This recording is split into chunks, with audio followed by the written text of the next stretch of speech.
السلام علیکم ناظرین، میں ہوں رحمان بگٹی۔ ہم آج حاضر ہوئے ہیں ایک نئی ویڈیو کے ساتھ۔ آج ہم بات کریں گے کراچی کی تاریخ کی۔ کراچی پاکستان کا سب سے بڑا شہر اور صنعتی، تجارتی، تعلیمی، مواصلاتی اور اقتصادی مرکز ہے۔ کراچی دنیا کا چھٹا بڑا شہر ہے۔ کراچی پاکستان کے صوبہ سندھ کا دارالحکومت ہے۔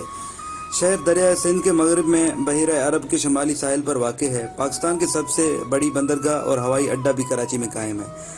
کراچی 1947 سے 1960 عیسوی تک پاکستان کا دارالحکومت بھی رہا۔ موجودہ کراچی کی جگہ پر واقع قدیم ماہی گیروں کی بستی کا نام مائی کولاچی تھا، جو بعد میں بگڑ کر کراچی بن گیا۔ انگریزوں نے 19ویں صدی میں اس شہر کی تعمیر و ترقی کی بنیادیں ڈالیں۔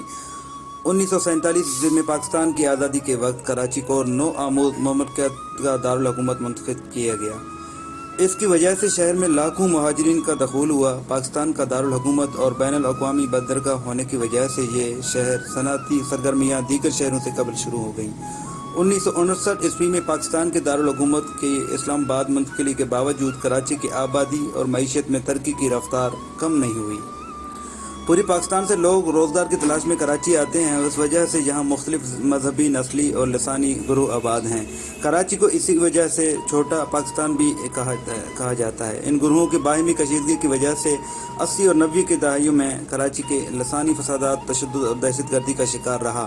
بگڑتے ہوئے حالات کو سنبھالنے کے لیے پاک فوج کو بھی کراچی میں مداخلت کرنی پڑی۔ 21ویں صدی میں تیز قومی معاشرتی ترقی کے ساتھ ساتھ کراچی کے حالات میں بہت تبدیلی آئی۔ کراچی کے امن و امان کی صورتحال کافی بہتر ہوئی۔ شہر میں مختلف شعبوں میں ترقی کی رفتار میں بہت اضافہ ہوا۔ کراچی دریائے سندھ کے دہانے کے شمالی حد پر واقع ہے۔ شہر ایک قدرتی بندرگاہ کی گرد وجود پایا۔ کراچی قدیم یونانی کراچی کے موجودہ علاقہ سے مختلف ناموں سے واقف تھے۔ کروکولا، جہاں سکندر اعظم وادی سندھ میں اپنی مہم کے بعد فوج کی واپسی بابل کی روانگی تیاری کے لیے خیمہ زن ہوا۔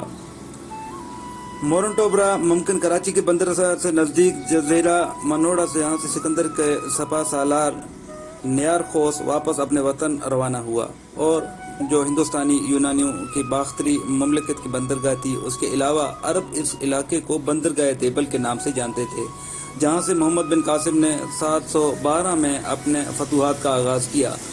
برطانوی تاریخ دان ایلیٹ کے مطابق موجودہ کراچی کے چند علاقے اور جزیرہ منوڑا دیبل میں شامل تھے۔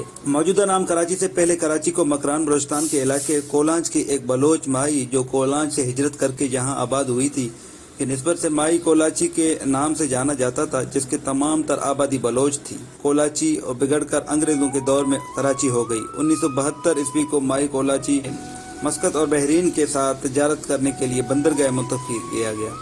اس کی وجہ سے یہ گاؤں تجارتی مرکز میں تبدیل ہونا شروع ہو گیا۔ یوں مائی کولاچی میں بلوچوں کے علاوہ ہمسایہ علاقوں کی کمیونٹی بھی بڑی تعداد میں بس گئی۔ بڑھتے ہوئے شہر کے حفاظت کے لیے شہر کی گرد فصیل بنائی گئی اور مسقط سے توپیں درآمد کر کے شہر کے فصیل پر نصب کی۔ بلوچ تھے۔ بلوچی میں در گیٹ کو کہتے ہیں۔ ایک کا رخ سمندر کی طرف تھا اور اس لیے اس کو بلوچی میں کھارا در، سندھی میں کھارو در کہا جاتا ہے، اور دوسری در گیٹ کا رخ لیاری ندی کی طرف تھا اور اس لیے اس کو بلوچی میں میٹھا در، سندھی میں مٹھو در کہا جاتا ہے۔ 1975 تک کراچی کولاچی خان قلات کی مملکت کا حصہ تھا۔ اس سال سندھ کے حکمرانوں اور خان قلات کے درمیان میں جنگ چھڑ گئی اور کراچی پر سندھ کی حکومت کا قبضہ ہو گیا۔ اس کے بعد شہر کے بندرگاہ کی کامیابی اور زیادہ بڑے ملک کی تجارت کا مرکز بن جانے کی وجہ سے کراچی کی آبادی میں اضافہ ہوا۔ اس ترقی نے جہاں جہاں ایک طرف کئی لوگوں کو کراچی کی طرف کھینچا، وہاں انگریزوں کی نگاہیں بھی اس شہر کی طرف کھینچ لیں۔ انگریزوں نے 3 فروری 1939 عیسوی کو کراچی شہر پر حملہ کیا اور اس پر قبضہ کر لیا۔ 3 سال کے بعد شہر کو برطانوی ہندوستان کے ساتھ ملحق کر کے ایک ضلع کی حیثیت دی گئی۔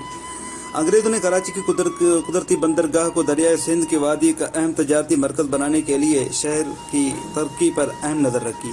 برطانوی راج کے دوران میں کراچی کی آبادی اور بندرگاہ دونوں بہت تیزی سے بڑھے۔ 1857 عیسوی کی جنگ آزادی کے دوران کراچی میں 21ویں نیٹو انفنٹری نے 10 ستمبر کو مغل فرمانروا بہادر شاہ ظفر سے بیعت کر لی۔ انگریزوں نے شہر پر دوبارہ قبضہ کر لیا اور بغاوت کا سر کچل دیا۔ 1874 میں کراچی میں بانی پاکستان محمد علی جناح کی پیدائش ہوئی۔ اس وقت کراچی کے ایک ترقی یافتہ شہر کی صورت اختیار کر چکا تھا، جس کا انحصار شہر کے ریلوے اسٹیشن اور بندرگاہ پر تھا۔ اس دور کی اکثر عمارتوں کا فن تعمیر کلاسیکی برطانوی نو آبادی جو بر صغیر کے اکثر شہروں میں مختلف ہے، ان میں سے اکثر عمارتیں اب بھی موجود ہیں اور سیاحت کا مرکز بنتی ہیں۔ اسی دور میں کراچی ادبی، تعلیمی اور تہذیبی سرگرمیوں کا مرکز بھی رہا ہے۔ کراچی آہستہ آہستہ ایک بڑی بندرگاہ کے گرد ایک تجارتی مرکز بنتا گیا۔ 1880 کی دہائی میں ریل کی پٹڑی کے ذریعے کراچی کو پاکستان ہندوستان سے جوڑا گیا۔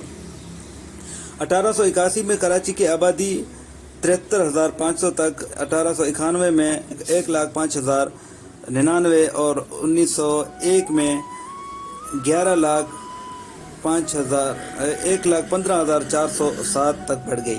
1899 میں کراچی مشرقی دنیا کا سب سے بڑا گندم کے درآمد کا مرکز بنا۔ جب 1911 میں برطانوی ہندوستان کا دارالحکومت دہلی بنا تو کراچی سے گزرنے والے مسافروں کی تعداد بڑھ گئی۔ 1936 میں جب سندھ کو صوبہ کی حیثیت دی گئی تو کراچی کو اس دارالحکومت منتخب کیا گیا۔ 1947 میں کراچی کو پاکستان کا دارالحکومت منتخب کیا گیا۔ اس وقت شہر کی آبادی صرف 4 لاکھ تھی۔ اپنی نئی حیثیت کی وجہ سے شہر کی آبادی میں کافی تیزی سے اضافہ ہوا اور شہر خطے کے ایک مرکز بن گیا۔ پاکستان کا دارالحکومت کراچی سے راولپنڈی اور پھر اسلام آباد منتقل ہوا، لیکن کراچی اب بھی پاکستان کا سب سے بڑا شہر اور صنعتی تجارتی مرکز ہے۔ کراچی 1980 اور 1990 کی دہائیوں میں تشدد، سیاسی اور سماجی ہنگامہ آرائی اور دہشت گردی کا شکار بنا رہا۔ موجودہ دہائی میں کراچی میں امن عامہ کا صورتحال کافی بہتر ہوئی ہے اور اس کی وجہ سے شہر میں بہت ترقی ہوئی۔ ابھی کراچی میں ترقیاتی کام بہت تیزی سے جاری ہیں۔ اس کے ساتھ ساتھ کراچی کا ایک عالمی مرکز کی شکل میں ابھر رہا ہے۔ یہ تھا ہمارا آج کا ویڈیو۔ اگر پسند آئے تو لائک کریں، کمنٹ کریں اور سبسکرائب کریں ہمارے چینل کو۔ اس کے ساتھ ہم کو دیجیے گا اجازت۔ اللہ حافظ۔